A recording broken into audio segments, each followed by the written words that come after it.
Yeah, it was a demolition of the Dallas Cowboys in our stadium in the link, but there was a lot of evaluation to be made because, due to that demolition job, we were able to get a lot of guys in there that usually don't get reps. And we'll take a look at how those guys did, the ups, the downs, the highs, the lows, who deserves more playing time truly this week, who deserves less, and just how these guys fared overall. Because I appreciate you, Dallas. The gift that keeps on giving, you're an STD. No. You're just a downtrodden franchise right now, and we're loving it. What's up? It's your boy Cintron. Come back at you with another analysis video to get you. Nah, that's my real name. Game ball, 3 stars, and snap count analysis, and we'll just focus on the latter. Week 17, Eagles versus Cowboys. So what can we learn from the snap counts from Sunday's demolition of the Cowboys? I didn't read that demolition. I just thought that just came to mind. Anyways, yeah, you, Booth. I appreciate you. All right, Kenny Pickett played 44 snaps. Tanner McKee, 21, so he had 65 snaps on offense. And Kenny did a bang-up job. He looked much more comfortable after he settled in, versus the previous week. And, he had time with the ones, this week in practice. So that made a whole lot of difference. 10 of 15 for buck 43 and a TD. Would have had another one if Smitty didn't slow down, That being said, he came with busted ribs and he got this one out. Michael Parsons bumped him, and he took a tumble. And, that was rough for him. But those ribs are bruised, and it's he might sit out this next week. So actually, Ian Book might be our number 2 in this season finale with the Giants. But I don't know how I feel about.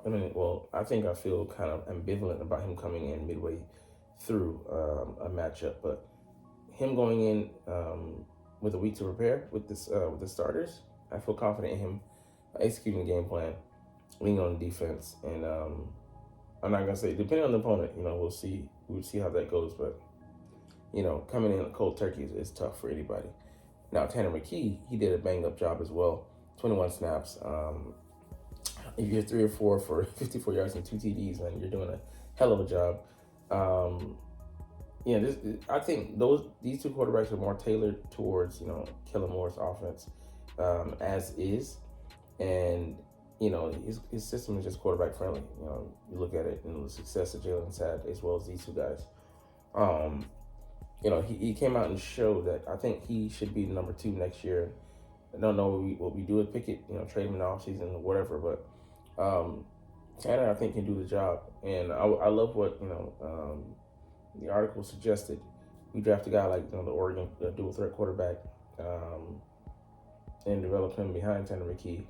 And then we have our trio of guys for the foreseeable future. But, it'll be interesting to see how things flow out, parlay. But in the running back room, Saquon got 49 snaps. Obviously, we were trying to get him to 2K. He broke that, got him out of there immediately afterwards. But the debate whether to push, for the record this upcoming week or not, I'll leave that for the Eagles higher ups to decide. I wouldn't personally, but I do want to see him break the record. It's conflicting, but you want to preserve him for the playoff run, and it just sucks to be this close. They had let him play in other matchups. He might have been a lot closer early on, and then you don't feel the tremendous pressure in the week before to save him from himself or save him from a team that doesn't give a and just dives into his knees because they just don't care. But Tyrion Davis-Price didn't look bad either. Limited snaps with 5 snaps though. But I think he's one of the better pure runners on the roster that we have. Kenny Gainwell, didn't really do too much. He was just in there to kind of like spell Saquon so that he can come back in. So man, not a lot to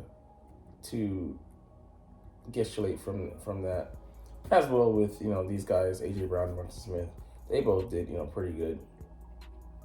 Their numbers are down, but I actually think that helps them. It's not like they're fresher going into the playoffs, but it's almost like with the with them producing this number of stats, I expect them to go in and show out in the playoffs, to be honest with you. And Jahan Dotson, he's running, getting a lot of cardio out there. Only had 100 yards on the season, 12 receptions. So, 122 yards, I believe. So, I mean, it's, I think, you look for him to hit the ground running next year when he gets that time in the offseason with Jalen, gets his timing down, and, you can look for him. But, yeah. Johnny Wilson, mostly blocking snaps in this one, so not a lot to glean. But Anaya Smith as well, not really anything you can gather from that kind of day. The tight ends, however, Grant Calcaterra, he had the big 31-yard catch, but other than that, didn't really do much. I'm really excited to get to push him back to number 2 so he can focus more on receiving and really stay out of the blocking, blocking role. EJ Jenkins, I don't know if we signed him to the active roster, but he might have to drop back down to practice squad. CJ Uzoma, yeah, I mean, he's decent blocker, but at times he can get befuddled when he's, I think, on the move, something like that. So we're going to be getting Dallas Goedert back. Probably not this week, but the following week.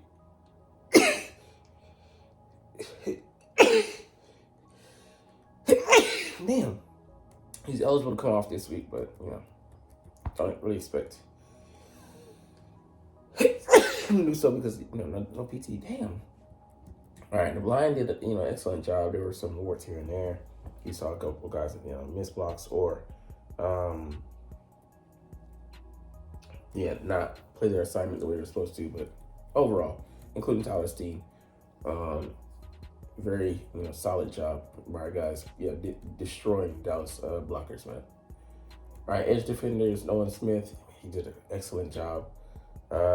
Getting push, being active, forcing fumbles, getting the ball out. Sweat, he pursued as well. And I mean, do we have we had a sack or two, I think. But mostly they're just doing their jobs.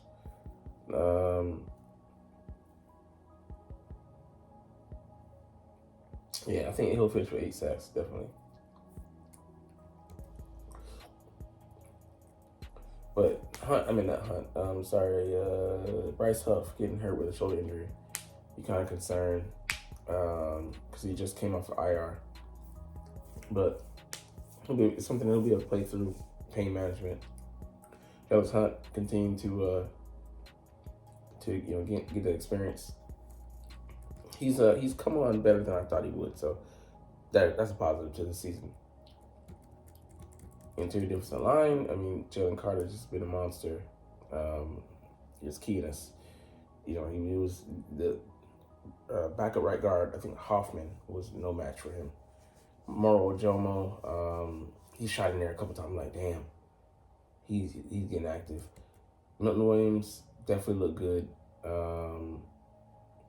Just shooting the gaps and stuff like that. Jordan Davis, run, block, and roll, excellent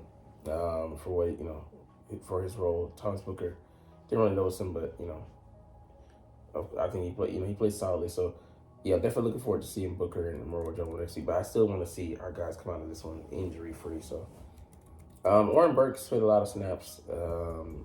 He filled in, I think. He just filled in for N'Kobe, not for anybody else. But he played a solid game. Had a few snaps he would want back, but coming in, it wasn't cold turkey, but filling in, he did a nice job. Zach Bond, not as good a job, but still he played decently. Jeremiah Trotter Jr. Showed a lot. But I still think he has some holes in his game he has to fill. Quinyon Mitchell looked good. Albeit he allowed a touchdown for the second consecutive week, and then got beat up on a couple other plays. But he'll have to deal with that and deal with the attention he might be seeing from here on out, because teams are going to try him, especially in the playoffs. Darius Slay, had, I think, like one bad play. Other than that, he was solid. Reed Blankenship just erasing things as usual. Chauncey Gardner-Johnson, just excellent coverage and awareness, and bouncing back after a week where he put himself, under the pressure cooker. Cooper DeJean, solid play. Monte Maddox, better than expected. Zaire Rogers didn't really notice. Tristan McCullum noticed a little bit, but it's very minute snaps. Keely Ringo, didn't really notice, but he looked solid when I did see him. Sidney Brown, didn't really notice, to be honest. And Eli Ricks, couldn't have told you when he came in the game. But anyways, man, I'm excited for these guys to be, some of them getting a lot of snaps next week, the reserves. But we'll see. I don't think they're going to push for the record, but yeah, it's something that they're discussing. But anyways, you're not even watching, though. It's all good because I love talking about the freaking stinking Philadelphia Eagles, and I love making these videos. So we'll chunk the deuces officially. But as always, it's fly, Eagles, fly, and let's motherfucking go. Like, comment, share, and subscribe if you Thanks for watching. Check me out at Cintron Anime, Cintron Life, or Cintron Laughs, or other social media.